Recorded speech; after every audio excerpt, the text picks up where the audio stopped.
Good afternoon students.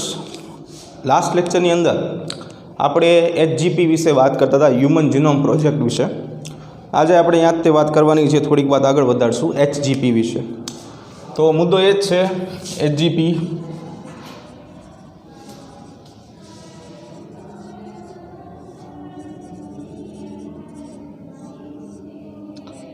વાત કરીએ HGP ની, એટલે કે હ્યુમન જીનોમ પ્રોજેક્ટ।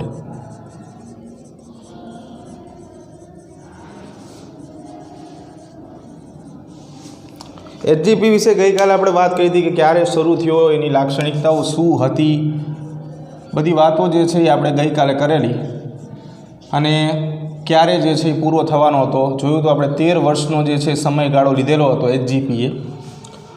અને મુખ્ય જે જનીન દ્રવ્યો છે એના જે રહસ્યો છે, બાયોલોજીને લગતા રહસ્યો, એ બધા ઉકેલવા માટે આપણે HGP જે છે બરાબર એની શરૂઆત થયેલી હતી। તો હવે વાત થોડીક આગળ કરીએ કે કાર્યપ્રણાલી કઈ રીતે કામ કરે છે। તો HGPમાં મુખ્યત્વે 2 કાર્યપ્રણાલી અનુસાર કામ થાય છે, 2 રીતે કાર્ય થાય છે। હવે 2 રીતે કઈ રીતે કામ થાય છે? જનરલી જનીનોની વાત કરતા હતા આપણે, જીનોમ શબ્દ આવેલો જ છે એટલે આપણે સમજી શકાય છે કે વાત જનીનની થાય છે। તો સૌથી પહેલાં RNA સ્વરૂપે વ્યક્ત થતા જનીનોની વાત કરવાની છે। નંબર 1 કે જે જનીનો RNA સ્વરૂપે વ્યક્ત થાય છે, RNA જનીન દ્રવ્ય જ છે એક પ્રકારનું। આ જનીનો માટે એક્સપ્રેડ સિક્વન્સ ટેક્સ એવો શબ્દ વપરાય છે। એક્સપ્રેડ સિક્વન્સ ટેક્સ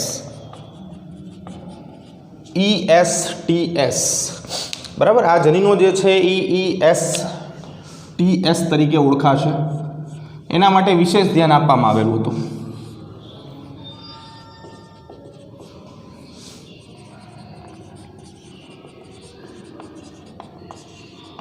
આ પહેલી પોઈન્ટ કે ભાઈ આ રીતે RNA સ્વરૂપે જે જનીનો વ્યક્ત થાય છે કે જે ESTS એક્સપ્રેડ સિક્વન્સ ટેક્સ તરીકે ઓળખાય છે, એની માહિતી પ્રાપ્ત કરશું, કેવી રીતે કામ કરે છે, શું કામ કરે છે, ક્યારે કામગીરી કરશે। બીજા નંબર ઉપર વાત કરવાની છે કે ભાઈ જીનોમ જે છે કે જે કોડિંગ અને નોન કોડિંગ અનુક્રમ ધરાવે છે।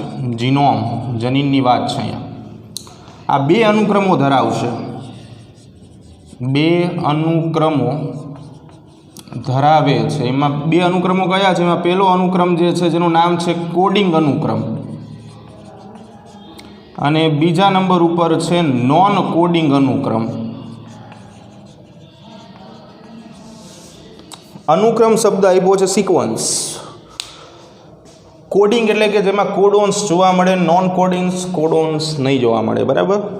આ 2 જીનોમના જે અનુક્રમો છે એના વિશે અહીંયા આપણે વાત કરવાની છે બીજા મુદ્દાની અંદર।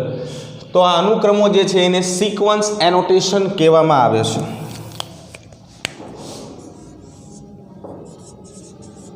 સિક્વન્સ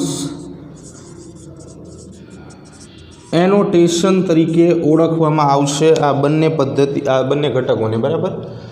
જે જનીનોના કોડિંગ પ્રમાણે, હવે આમના અનુક્રમ છે, કોડિંગ છે, આ કોડિંગ પ્રમાણેની માહિતીઓ પ્રાપ્ત કરવી।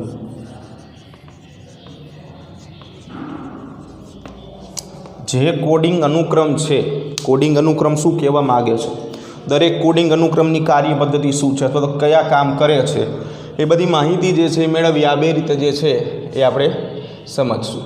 બીજું કે હવે જ્યારે આપણે વાત DNAની કરીએ છીએ, DNA એટલે કે ડીઓક્સીરીબોન્યુક્લિક એસિડની,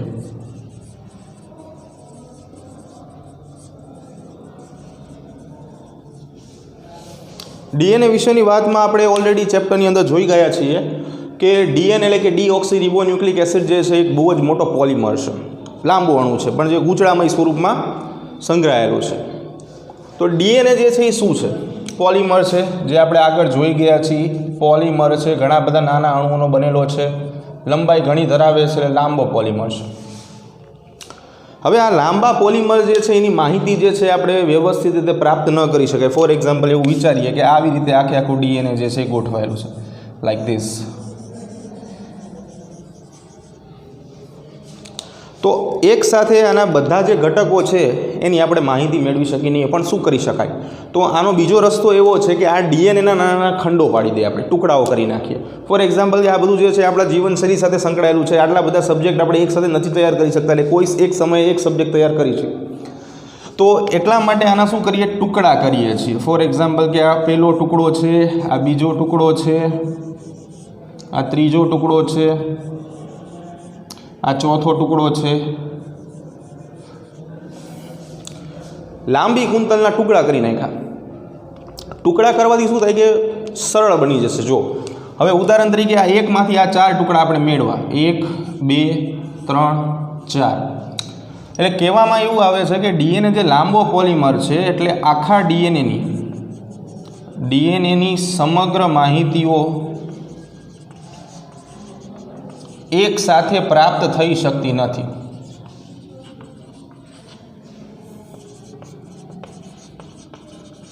આથી તેના યાદચ્છિક ટુકડાઓ કરવામાં આવે છે. બહુ અઘરો શબ્દ છે યાદચ્છિક. અંગ્રેજી વાંચી રેન્ડમ ટુકડા કરી નાખી, બરાબર. યાદચ્છિક ટુકડાઓ કરવામાં આવે છે.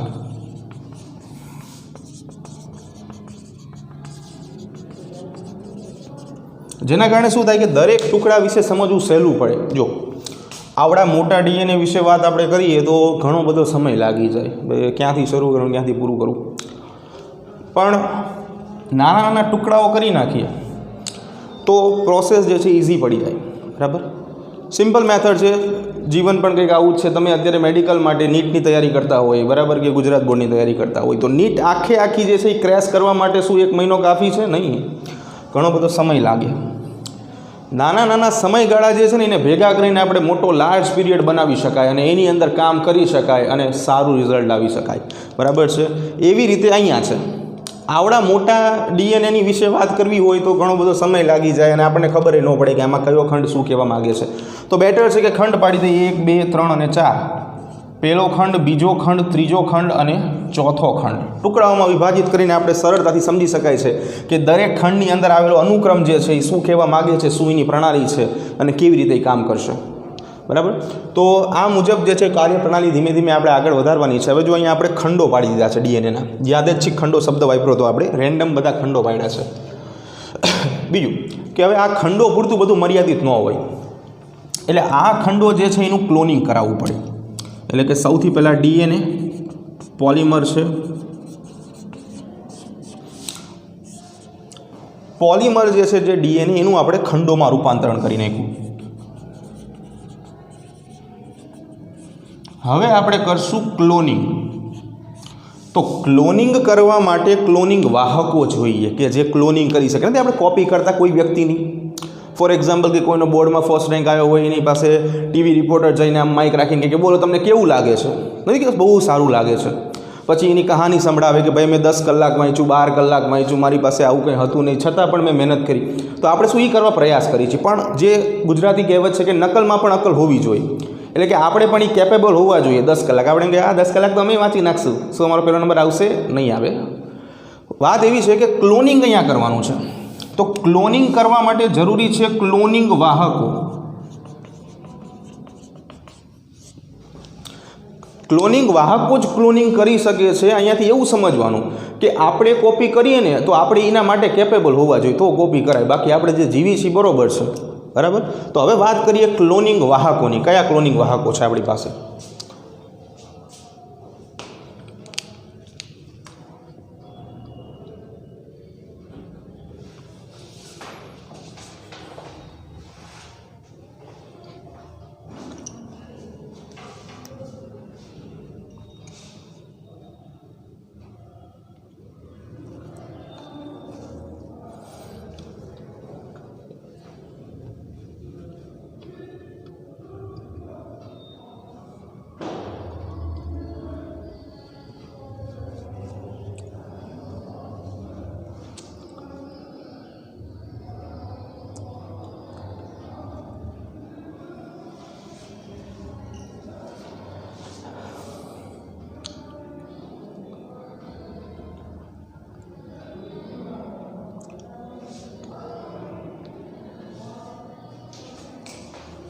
ચાલો તો હવે થોડુંક આગળ વાત કરીએ આપણે, બરાબર છે.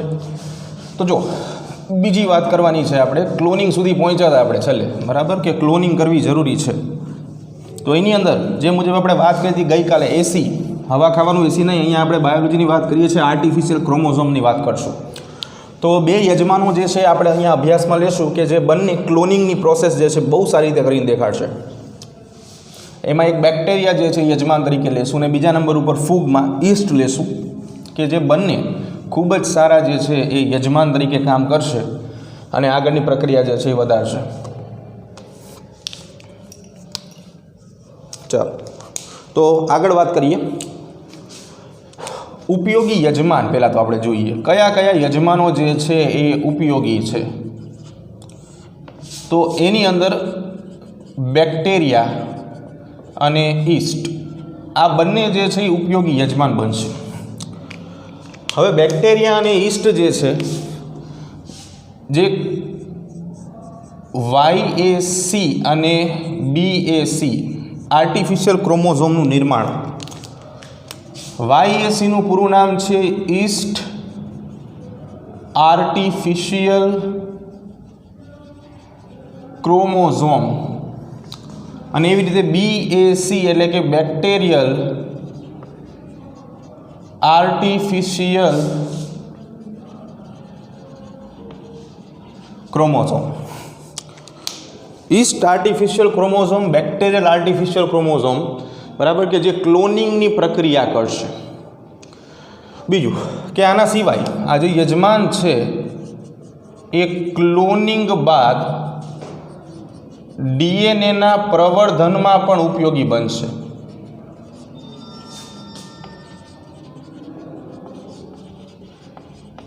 પ્રવર્ધન સંખ્યામાં વધારો કરવાની વાત છે અહીંયા. એટલે જે આ પ્રવર્ધન થશે એની અંદર આપણે ક્લોનિંગ બાદ DNA પ્રવર્ધનમાં પણ આપણે આમાં ઉપયોગ કરવાનો છે. એટલે કે જે ખંડો બનાવેલા છે એ ખંડો જે છે એની સંખ્યા વધારશું. પ્રવર્ધન થઈ ગયા બાદ શું થશે કે પ્રવર્ધન થઈ ગયા બાદ DNAના ખંડોના અનુક્રમો સમજવા જરૂરી બનશે અથવા તો સરળ બનશે.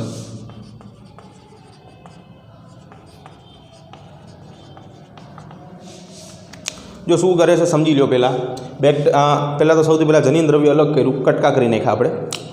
દરેક કટકા જે છે એનું પ્રવર્ધન કર્યું, સંખ્યામાં વધારો કર્યો કે જેના કારણે આપણે DNAના ખંડો જે છે બહુ જ ઇઝીલી સમજી શકાય. આપણે ખાલી જરૂર એવી છે કે ભાઈ આવું DNA હોય આપણી પાસે લાઈક ધીસ, તો આ DNAની અંદર કયા કયા એક નાઇટ્રોજન બેઝનો ક્રમ છે AT, GC, CG, TA, GC, AT, આ આપણે ખાલી જોતું છે. તો એના માટે આટલી બધી મહેનત કરવાની છે આપણે, બરાબર. એટલે કહેવાય છે ને કે બાયોલોજી ઇઝી સબ્જેક્ટ નથી. તો આ એનું ઉદાહરણ છે કે જો ખાલી એક નાના એવા DNAના ખંડની અંદર પણ આપણને આટલી બધી માહિતી મળતી હોય તો 16 ચેપ્ટરની અંદરથી કેટલી માહિતી મળે, બરાબર. તો અહીંયા આપણે છેલ્લે જોયું કે સંખ્યામાં વધારો જે છે એ આ રીતે આપણે કર્યો, બરાબર. બીજું કે DNAના ખંડો જે છે એ સ્વયં સંચાલિત છે અને DNA અનુક્રમના ઉપયોગથી એને અનુક્રમિત કરવામાં આવે છે. પ્રક્રિયા કેવી છે? DNA ખંડો જે રહ્યા ને એ સ્વયં સંચાલિત છે, આપમેળે પ્રક્રિયા આપશે.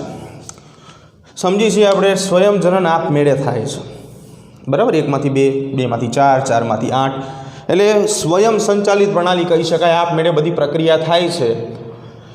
અને બીજું કે DNAના અનુક્રમના ઉપયોગથી આપણે એને અનુક્રમિત કરીએ છીએ. સાથે સાથે DNAના અનુક્રમોના ઉપયોગથી DNA અનુક્રમિત થાય છે. શું કહેવા માંગે અનુક્રમો? જો આ બધાને અનુક્રમો કહેવાય. હવે આ અનુક્રમોની માહિતી પ્રાપ્ત કરી લીધી પછી આપણે એને અનુક્રમિત કરી શકાય, એટલે કે એની માહિતી મેળવી શકાય. પણ પહેલાં આપણને ખબર હોવી જોઈએ કે અનુક્રમો કેટલા છે, કયા છે, ક્યાં જોડાયેલા છે, બરાબર છે. પછી આપણે કામ કરી શકાય. આડેધડ આમાં કંઈ કામ કરવાનું નથી. બીજું કે સાથે સાથે આ જે અનુક્રમો છે, આ અનુક્રમો એકબીજા પર આચ્છાદિત થતા ઘટકો થતા ભાગો પર પણ ગોઠવાય છે। આથી તેઓને સમજવા માટે કોમ્પ્યુટર પ્રોગ્રામની જરૂર પડશે। જો હવે એવું હોતું નથી કે ભાઈ બધાયના ડીએનએ જે છે ને એ આવી રીતે હોય। જનરલી જો બે પ્રકારના ડીએનએ અલગ અલગ હોઈ શકે। ફોર એક્ઝામ્પલ કે આપણે અત્યારે જે વાત કરી છે બહુ જ ઇઝી મેથડની વાત કરીએ છીએ, આમ છે એટલે એમ કહી શકાય કે જે આ એક લૂપ બની છે, આ બીજી લૂપ છે, આ ત્રીજી લૂપ છે, આ ચોથી લૂપ છે, આ પાંચમી છે, આ છઠ્ઠી છે અને આ સાતમી છે, નીચેની આઠમી। તો આ લૂપની અંદર રહેલા કોડોન્સને ઇઝીલી આપણે સમજી શકીએ છીએ કે ભાઈ એટી છે, જીસી છે, કયા ક્રમે છે, કેટલી સંખ્યામાં છે, કયો ક્રમ ધરાવે છે, આ બધું સમજી શકીએ છીએ કારણ કે બહુ જ ઇઝી રીતે બે લૂપમાં છૂટા પડે છે। પણ અહીંયા જે આપણે વાત કરી છીએ ઘણી વખત એવું થાય બેક્ટેરિયાની અંદર તમે જોશો, કેટલાક વાયરસની અંદર જોશો કે જે એકબીજા ઉપર આચ્છાદિત થાય છે। તો આચ્છાદિત થતા જીનોમ શું છે? ફોર એક્ઝામ્પલ કે આવી રીતે સિંગલ સ્ટેન્ડર્ડ આરએનએ જીનોમ તરીકે હોય, બરાબર। તો એની અંદર શું થાય કે આ જે પાર્ટ બનતો હોય ને એને G1 કહેવાય, જીનોમ 1। પછી બીજો પાર્ટ અહીંયાથી બનતો હોય G2, ત્રીજો પાર્ટ અહીંયાથી બનતો હોય G3, ચોથો અહીંયાથી બને G4, G5, G6, G7, G8, G9। ખાસ કરીને ધ્યાનથી જોશો ને તમને ખબર પડશે કે હજી પહેલો ક્રમ પૂરો નથી થયો ને બીજો ચાલુ થઈ ગયો છે। કહેવાનો અર્થ એવો થાય કે બે જનીનો જે છે ને એકબીજાને ઓવરલેપ કરે છે, આવી રીતે આચ્છાદિત કરે છે। જનરલી પહેલી જે આકૃતિ આપણે જોઈએ એમાં શું છે કે એક જનીન પૂરો થાય, બીજો અહીંયા સ્ટાર્ટ થાય, બીજો પૂરો થાય, ત્રીજો અહીંયા સ્ટાર્ટ થાય। પણ અહીંયા શું છે ભાઈ, એક જનીન હજી શરૂ થયો છે, પૂરો થવાની તૈયારીમાં છે, ત્યાં બીજો ચાલુ થઈ ગયો છે। ઉતાવળ છે, બહુ ઉતાવળ છે, વેરી ફાસ્ટ, બરાબર। તો એના કારણે શું થાય છે, આવા જનીનો જે છે એકબીજા ઉપર આચ્છાદિત થઈ જાય છે। એટલા માટે કહે છે કે ઘણી વખત અનુક્રમો એકબીજા ઉપર આચ્છાદિત હોય છે, આચ્છાદિત ભાગા। તો એના માટે શું કરવું પડે કે ભાઈ એને પહેલાં તો રિલીઝ કરવું પડે, પછી એની અંદર રહેલા બધા જે ઘટકો છે એનો અભ્યાસ કરવો પડે। તો એના માટે કોમ્પ્યુટર પ્રોગ્રામ જે છે એની જરૂર પડશે।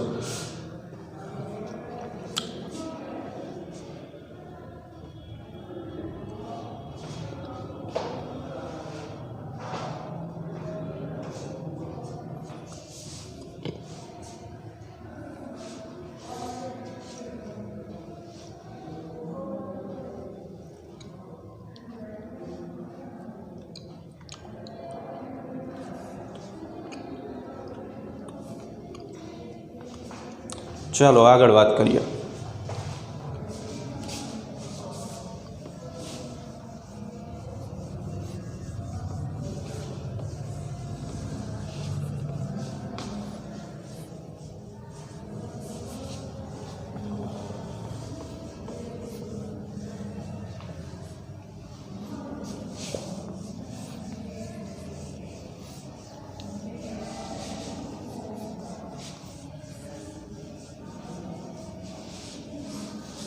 જો હવે આગળ વાત કરીએ કે આ બધી વાત જે છે ફ્રેડરિક સેગર દ્વારા આખી પ્રણાલી જે છે આપવામાં આવેલી હતી। ફ્રેડરિક સેગર, અત્યારે જે આપણે બધી વાત કરીએ છીએ, આ વૈજ્ઞાનિક શ્રીમાન એવા છે કે જેમની મદદથી આપણે આખો પ્રોજેક્ટ ભણવો પડે છે, બરાબર। એટલે ધન્યવાદ આપણે આપશું ફ્રેડરિક સેગરને કે જેમને આટલી મહેનત કરી અને આવી સરસ મજાની પ્રણાલી બનાવી અને એમાંથી આપણે 2 માર્કના પ્રશ્ન જે છે એ પરીક્ષામાં અટેન્ડ કરશું। બીજું કે સાથે સાથે જે મુજબ આપણે વાત કરી કે અનુક્રમો જે છે એ આપણે મેળવીએ છીએ, ક્રમ મેળવીએ છીએ અનુક્રમોનો, અને કયા કયા ક્રમમાં કયા અનુક્રમો છે એ બધું મેળવીએ છીએ। અનુક્રમો જે છે એનું પછી અર્થઘટન કરવું પડે, અર્થઘટન કરવું પડે છે। અર્થઘટન શું છે, શું કહેવા માગે છે? જો અર્થ જે છે કોઈ પણ વાતનો કોઈક અર્થ હોય, એવી રીતે અહીંયા ડીએનએની અંદર, બરાબર છે, જે સિક્વન્સ છે એનો કંઈક અર્થ છે। આપણે ઓલરેડી જોઈ ગયા છીએ કે ભાઈ જે આ સિક્વન્સ છે એ કંઈક ને કંઈક નાના નાના લક્ષણો જે છે એની સાથે સંકળાયેલા છે।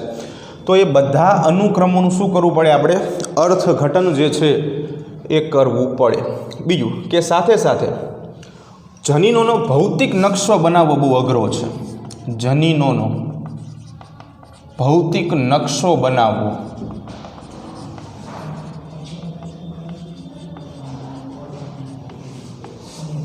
બરાબર. જનીનો જે છે જેનો ભૌતિક નકશો આપણે બધા જનીનો મેળવી શકીએ છીએ, એનો ભૌતિક નકશો બનાવવો જે છે એ ઘણો બધો મુશ્કેલ છે. બીજું કે આનો નકશો બનાવવા માટે પોલીમોર્ફિઝમ રિસ્ટ્રિક્શન એન્ડોન્યુક્લિયસ ઉત્સેચક વપરાશે.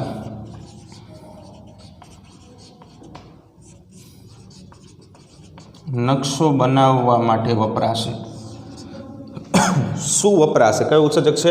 પોલીમોર્ફિઝમ રિસ્ટ્રિક્શન એન્ડોન્યુક્લિયસ ઉત્સેચક. Polymorphism restriction endonuclease ઉત્સેચક.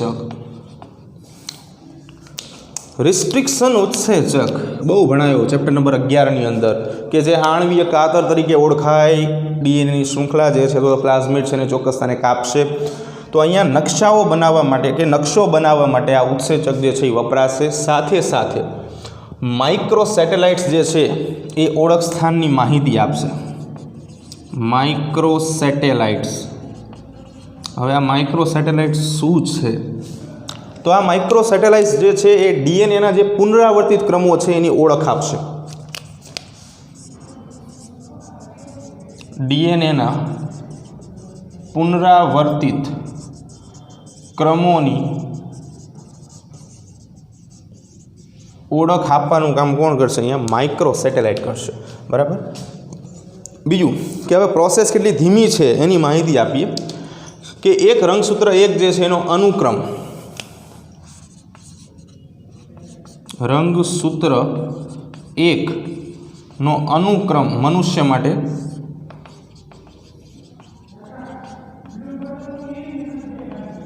મે 2016ની અંદર જોવા મળ્યો. 1990માં શરૂ થયો હતો, મે 2016માં. 26 વર્ષનો સમયગાળો વધારે થશે. આમ તો હા, કાંઈ વાંધો નહીં, જે હોય આપણને કંઈ લેવા દેવા નથી. તો આટલો મોટો સમયગાળો જે છે એ મેળવી લીધો. મસ્ત શું બાયોલોજીવાળા ગણિતમાં કાચા જ હોય, એટલે કાંઈ વાંધો નહીં. આપણે મે 2016ની અંદર માનવ માટે રંગસૂત્ર 24મું રંગસૂત્ર છે. 24મી જોડ નથી, 24મું રંગસૂત્ર શબ્દ વાપર્યો છે, ખાસ જોજો. અને તમને નીચે કહે છે કે તમને કદાચ ભૂલ થાય એટલા માટે કહે છે કે મનુષ્યની અંદર 23 જોડ રંગસૂત્ર છે, જે આપણે બહુ સારી રીતે જાણીએ છીએ, અને જેની અંદર 22 જોડ જે છે એ દૈહિક રંગસૂત્ર છે, પ્લસ XY અથવા તો XX. XY નરની અંદર હોય, XX માદાની અંદર હોય. એ 24મું રંગસૂત્ર જે છે એ આપણે મે 2016ની અંદર પ્રાપ્ત કરી શક્યા. બરાબર. હવે નીચે જો તમને એક આકૃતિ પણ આપી હશે કે પ્રોજેક્ટનું નિરૂપક ચિત્ર. શું નિરૂપક ચિત્ર છે? થોડુંક મારી રીતે દોરું, કેમ કે એમાં શું અમુક ફોટા આપ્યા છે જે હું દોરી જ નહીં શકું, એટલે આપણે બહુ ઇઝીલી સમજી લઈએ એવી આકૃતિ આપણે દોરશું. આવી રીતે એક કોઈ કોષ છે. જો અત્યાર સુધી તમે કંઈ ધ્યાનમાં આપ્યું હોય ને, તો અત્યારે ધ્યાન આપશો ને તો તમને 50% તો ખબર પડશે. બરાબર છે. આ એની અંદર કોષ કેન્દ્ર છે, અને આ જે રહ્યું ને એની અંદર આવેલું જનીન દ્રવ્ય છે.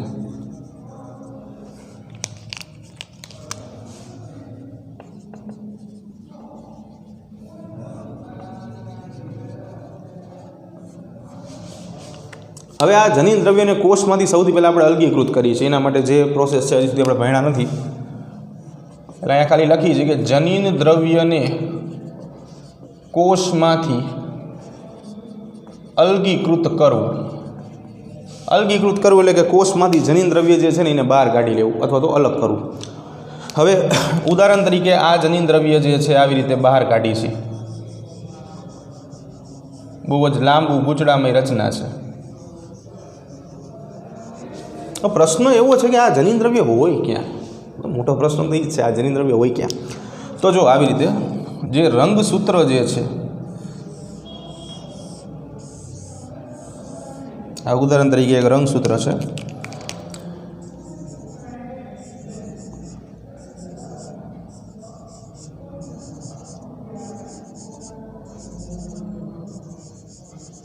એની અંદર આવી રીતે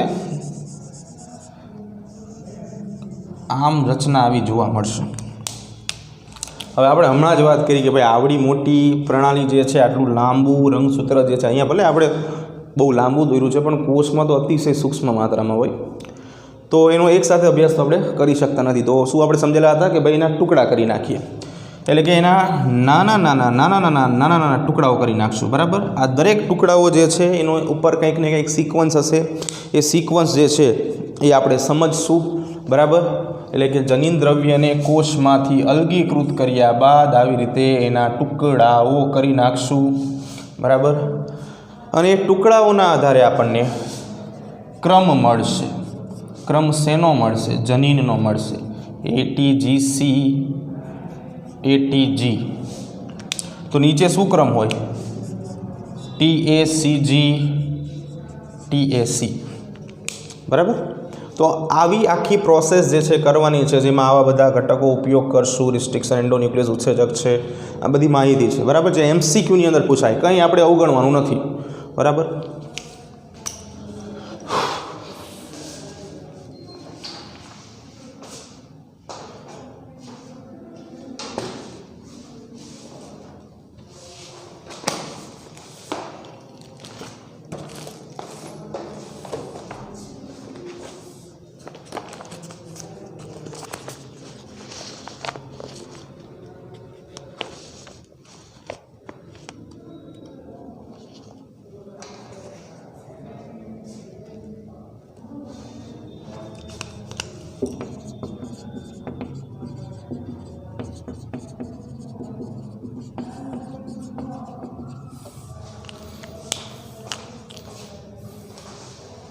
ચાલો હવે આગળ જોઈએ કે HGP જે છે એના વિશિષ્ટ લક્ષણો. હ્યુમન જીનોમ પ્રોજેક્ટ જે છે એના વિશિષ્ટ લક્ષણો આપણને શું કહેવા માગે છે?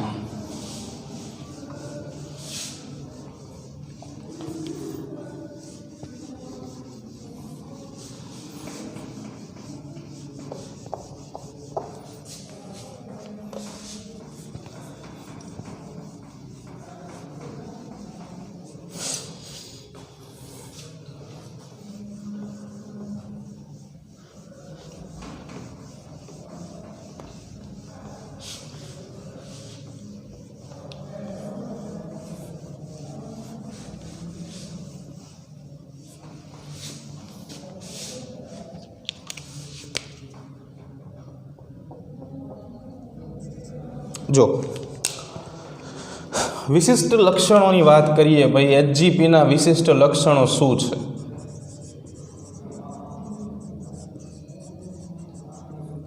આટલી બધી મહેનત કરી છે, આટલો બધો ખર્ચો કરી છે, તો કંઈક વિશેષતા તો હોવી જોઈએ ને. એટલે HGPના કેટલાક વિશિષ્ટ લક્ષણો વિશે વાત કરવાની છે. તો હ્યુમન જીનોમ પ્રોજેક્ટ, પહેલું જ લક્ષણ HGP એ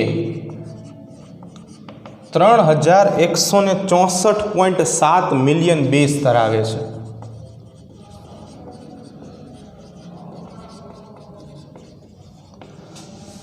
આટલા પૈસા હોય ને તો આપણે પૈસા તો થઈ જાય, આ તો ખાલી બેઝ ધરાવે છે. બરાબર. તો 3164.7 મિલિયન બેઝ જે છે એ ધરાવે છે. હવે એની અંદર જે આપણે વાત કરી છે સરેરાશ જનીનની, તો કોઈ પણ એક સરેરાશ જનીન જે છે, સરેરાશ જનીનનો અર્થ એવો થાય કે આપણે HGPની અંદર જેટલા પણ જનીનો રાખેલા છે એની આપણે એવરેજ કાઢી છે. તો સરેરાશ જનીન જે છે એ 3000 બેઝ ધરાવે છે.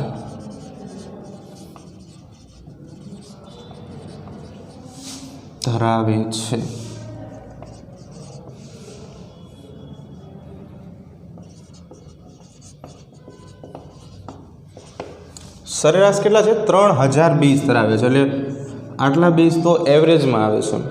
બીજું કે સૌથી મોટું જનીનનું નામ આપ્યું છે ડિસ્ટ્રોફિન. ડિસ્ટ્રોફિન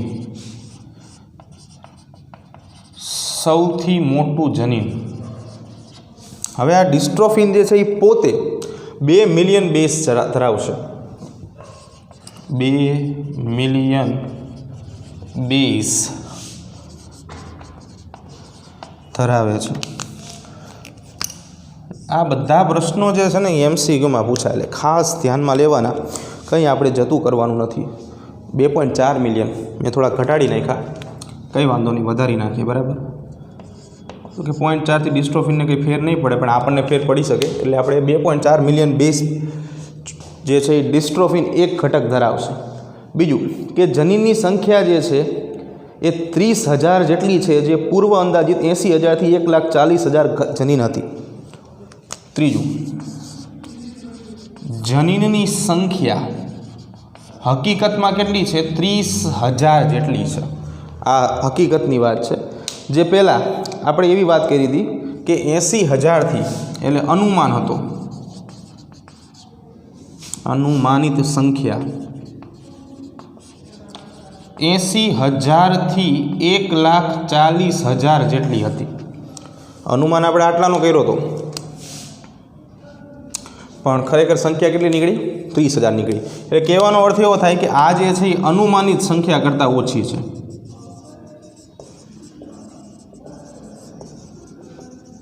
બીજું કે એની અંદરના જેટલા પણ ઘટકો છે એની અંદર 99.9% જે જનીનો છે એ મનુષ્યોમાં પુનરાવર્તિત જનીનો છે અથવા તો સમાન પ્રકારના છે, એક સરખા છે, કોઈ વેરાયટી નથી, બરાબર। 99.9% જેટલા જે છે એ બધા કેવા છે? એક જ સરખા છે। બીજું કે શોધાયેલા જે જનીન છે, શોધાયેલ જનીનોમાંથી 50% જનીનોના કામ અજાણ છે।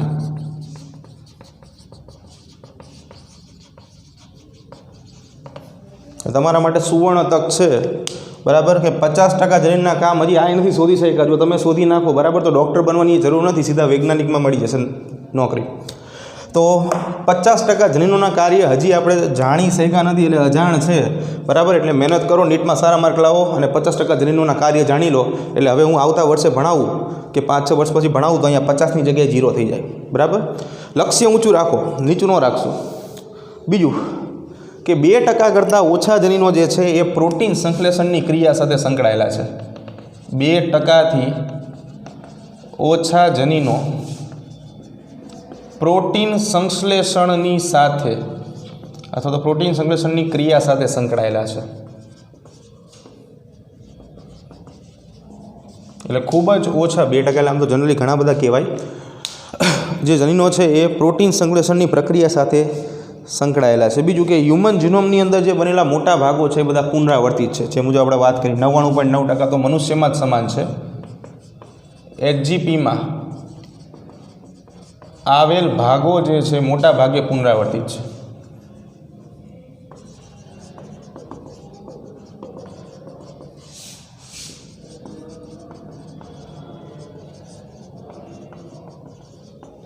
રિપીટ થાય છે એમ, બરાબર, રિપીટ ટેલિકાસ્ટની જેમ એકને એક વસ્તુ વારાફરતી પાછું ને પાછું આવતું રહે છે।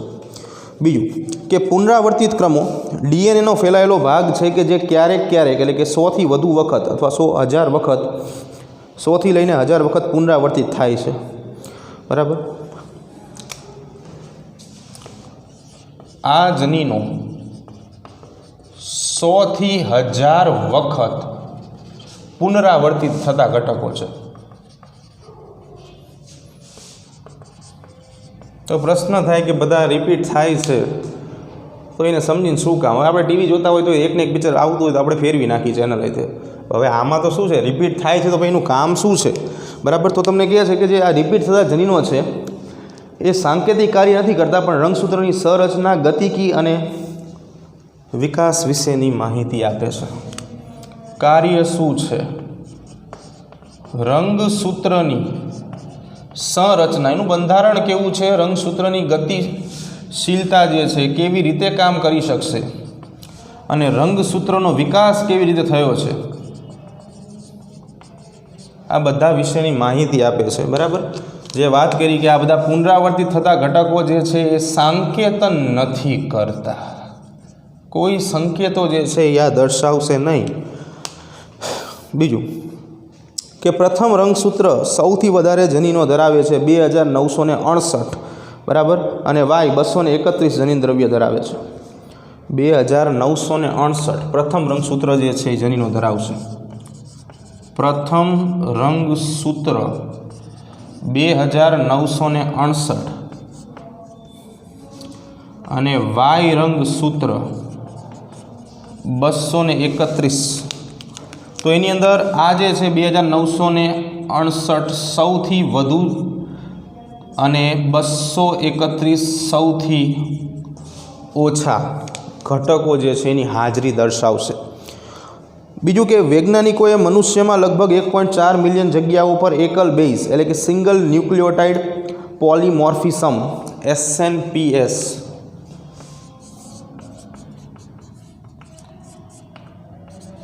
સિંગલ ન્યુક્લિયોટાઇડ પોલીમોર્ફિઝમ કે જ્યાં સિંગલ ન્યુક્લિયોટાઇડ આવેલો હોય, એક જ ન્યુક્લિયોટાઇડ આવેલો હોય એવી 1.4 જગ્યાઓ જે છે ગોતી છે કે જેને સ્નિપ્સ કહેવામાં આવે છે.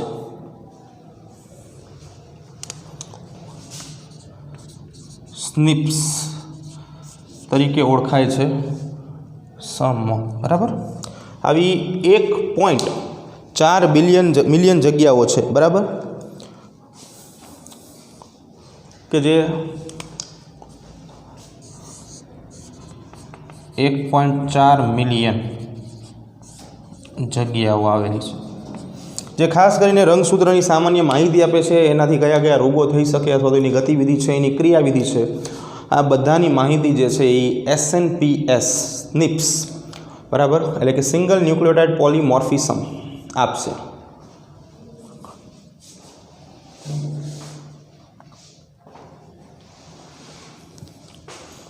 અને જે ખાસ કરીને રોગો અને એની માહિતી પ્રાપ્ત કરવા માટે ઉપયોગી છે. કદાચ એનું કાર્ય પૂછે, રોગો કે એની માહિતી.